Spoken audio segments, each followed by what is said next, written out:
guys, thanks for joining me again today for another story time. Today I have 3 books about the ocean. The first one is a little bit of a class favorite. We read this book quite a bit before the afternoon work period. It's called Big Al.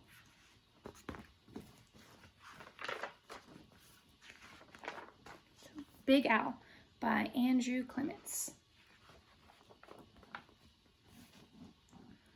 In the wide blue sea, there was a very friendly fish named Big Al.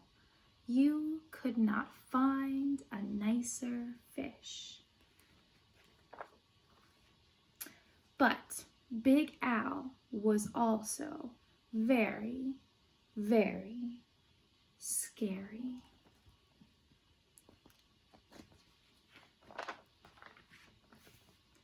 Other fish seemed to have at least one friend. Some had many, but Big Al had none.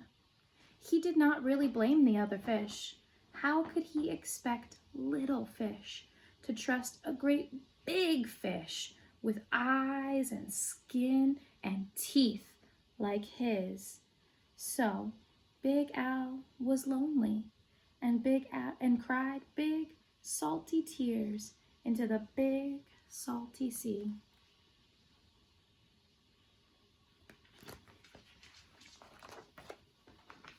But Big Al really wanted friends, so he worked at it. First, he tried wrapping himself up in seaweed. He thought it was a great disguise, but no one else did.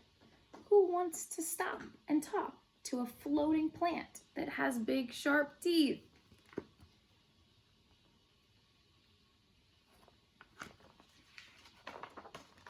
Then he thought that if he puffed himself up round, the other fish would laugh and see how clever and silly he could be. All they saw was how big he could be, so they steered clear.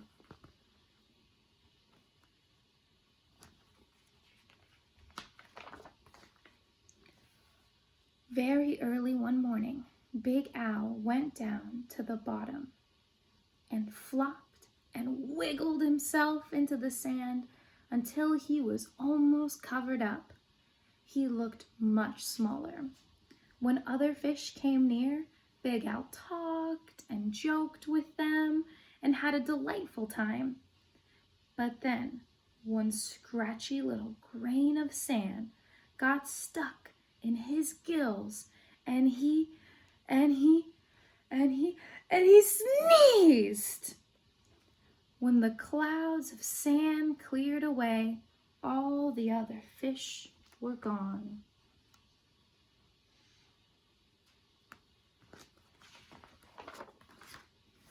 Big Al even changed his color one day so he could look like he belonged to a school of tiny fish passing by. He bubbled along with them for a while, laughing and feeling like he was just one of the crowd. But he was so big and clumsy that when all the tiny fish darted to the left and then quickly back to the right, Big Al just plowed straight ahead. He went bumping and thumping right into the little fish. Before he could even say, "Excuse me," they were gone, and he was all alone again, sadder than ever.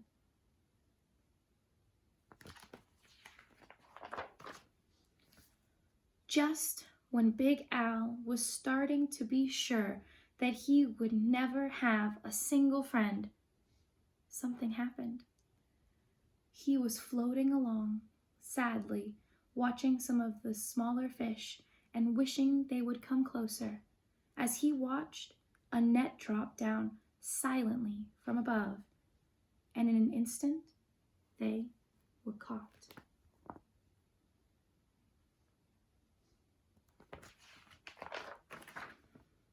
Big Al forgot all about being lonely, and he forgot all about being sad. His eyes bulged out bigger and rounder than ever, and with a mighty flip of his tail, he opened his mouth and charged straight at the net. The net was strong, but Big Al was stronger. He ripped right through it, and all the little fish rushed out through the hole.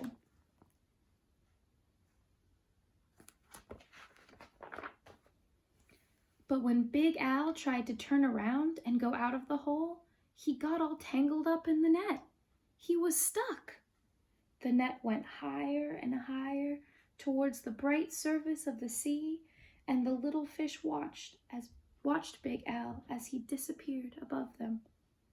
When the little fish were able to speak again, all they talked about was the huge, wonderful fish that had saved them.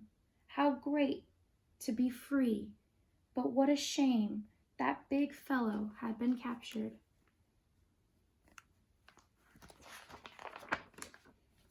Just then there was a tremendous crashing splash above them, and the small fish dashed away. Was it the net again? Not at all. It was Big Al. Those fishermen took one look at him and threw him right back into the ocean.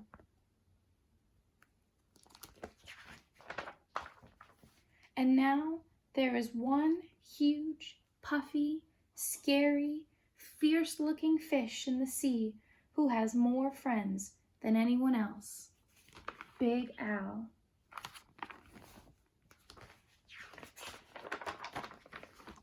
The end. I know how much you guys love that book. The next one is Swimmy by Leo Lionni. A happy school of fish lived in a corner of the sea somewhere. They were all red. Only one of them was as black as a mussel shell. He swam faster than his brothers and sisters. His name was Swimmy. Can you guys see him? He's right there. One bad day, a tuna fish, swift, fierce, and very hungry, came darting through the waves. In one gulp, he swallowed all the little red fish. Only Swimmy escaped.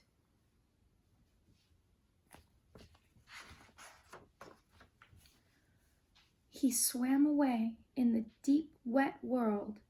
He was scared, lonely, and very sad.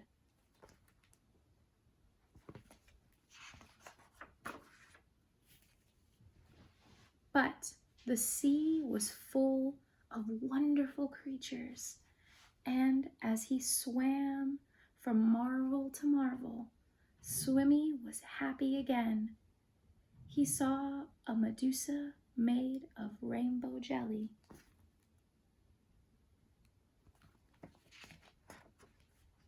A lobster who walked about like a water-moving machine.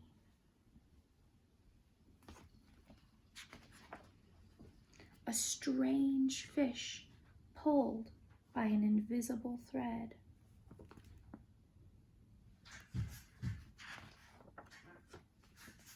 A forest of seaweeds growing from sugar candy rocks.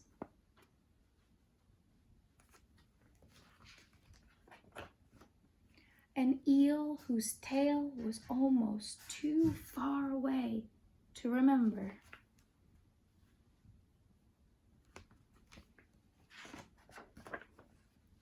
And sea anemones who looked like pink palm trees swaying in the wind.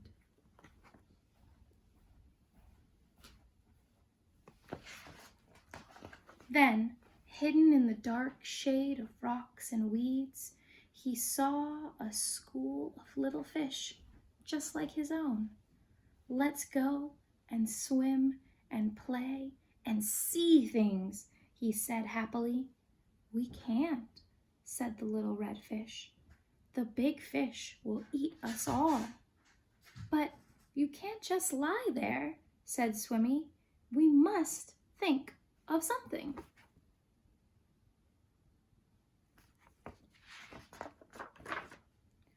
Swimmy thought and thought and thought.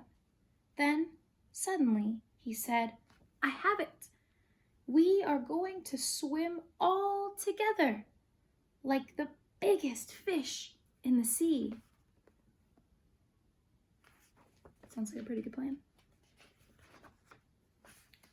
He taught them to swim close together, each in his own pace.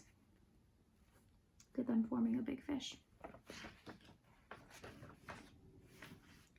And when they had learned to swim like one giant fish, he said, I'll be the eye.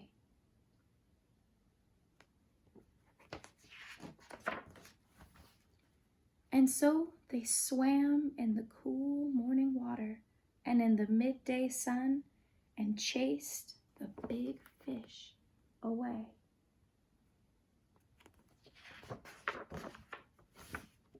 The end. All right. And the last book is the Ocean Alphabet Book.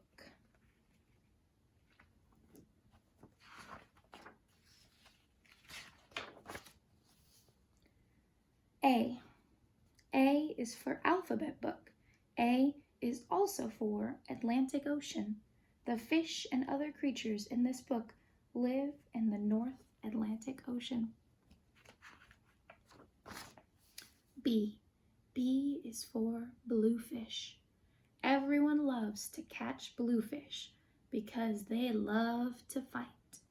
Their teeth are very, very sharp, so don't ever put your fingers in their mouths. C. C is for cod. Cod can be found everywhere in the North Atlantic Ocean. Some grow to be as big as a 10-year-old boy or girl. That's pretty big. D. D is for dogfish. They are also known as spiny dogfish. They are little sharks. Every dogfish has a barb on its back and a barb on its tail. E. E is for eel. Eels are slimy. Eels are long and thin like snakes. If you do not like to hold snakes, then you would probably not like to hold eels.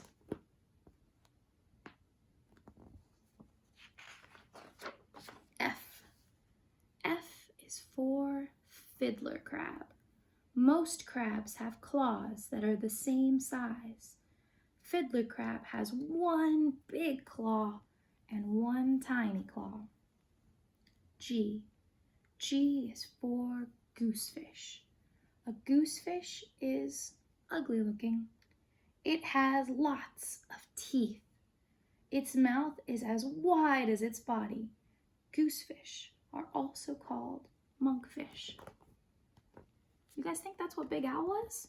Maybe? Maybe something kind of like that? Fish with teeth, big and scary. Probably pretty friendly. H. H is for haddock. A haddock looks a lot like a cod. Behind the haddock's side fin, there is a dark spot that looks like a fingerprint. I. I is for ink. Ink is not the name of the fish. Squid spray ink to scare away fish that attack them.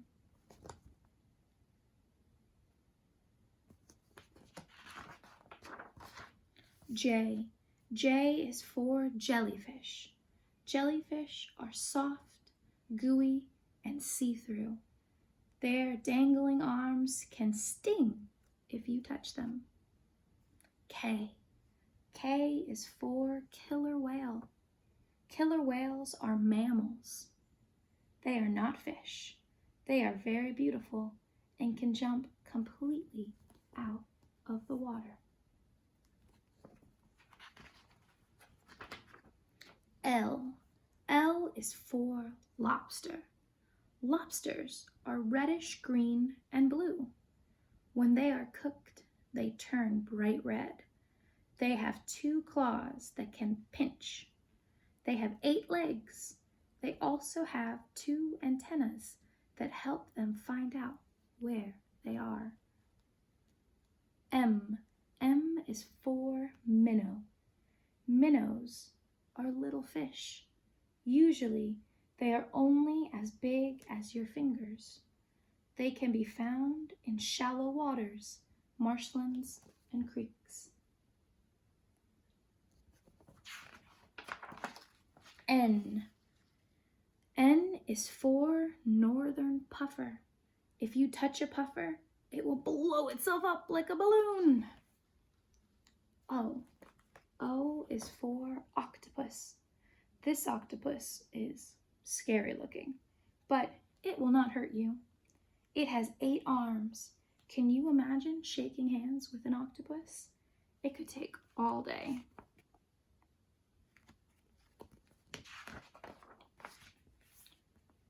P. P is for periwinkle. Periwinkles live inside shells. They can be found on rocks at low tide. Some people call them snails. Q. Q is for quahog? I don't actually know how to pronounce that. Quahogs are clams that have hard shells. Seagulls manage to open them all by themselves. Small quahogs are called cherry stones and little necks. I hope I'm pronouncing that right. If not, give me a heads up and tell me how to pronounce it. R. R is for redfish. Redfish are caught in very deep water. They are oily and lobstermen use them as bait to catch lobsters. S. S is for scallop. Scallops are like clams, and they have pretty shells. There are many other creatures whose names begin with S. Sharks, sculpins, salmon, sand dollars, sunfish, smelt, sea snails, skates, shrimp, and starfish. Whew. It's a lot of ocean animals that start with S. T. T is for tuna. Everybody has heard of tuna. When they are grown up, they are almost as big as cars. It's crazy. U. U is for urchin. Urchins are round with hundreds of sharp little spines sticking out of their shells. If you are barefoot, try not to step on one.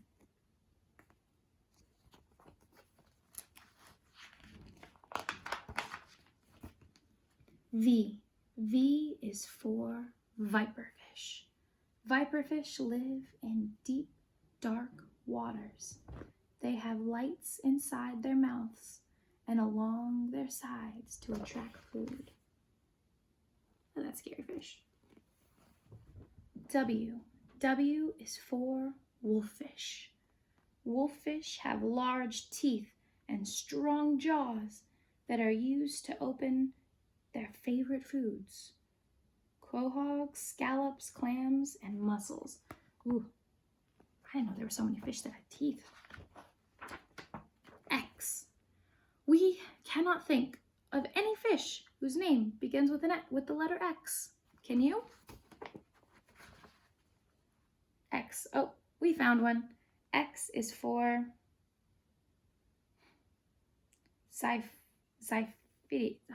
guys, I don't know. The scientific name for swordfish. Siphus gladius. Y is for yellowtail flounder. Yellowtails are flat fish with both eyes on one side of their head. They are called yellowtails because their tails are yellow. Their eyes. It's so weird. Z is for zillions. That's how many fish are in the ocean. The end. Thank you guys so much for joining me today. I hope to see you again soon.